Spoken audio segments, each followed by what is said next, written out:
Water leaks can cause serious damage if left unchecked, but finding them early doesn't have to be hard. With a few simple tips and tools, you can spot leaks around your home and save yourself time, money, and headaches.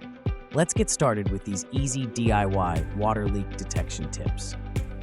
Here are some tips. Number 1. Check for leaks under sinks and behind appliances. Look for signs of water damage, such as mold, mildew, or peeling paint. You can also use a flashlight to shine under the sink and look for any leaks. Number 2. Test your toilet for leaks.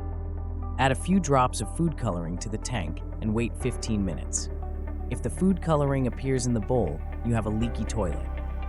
Number 3. Use a moisture meter to check for leaks around pipes and fixtures.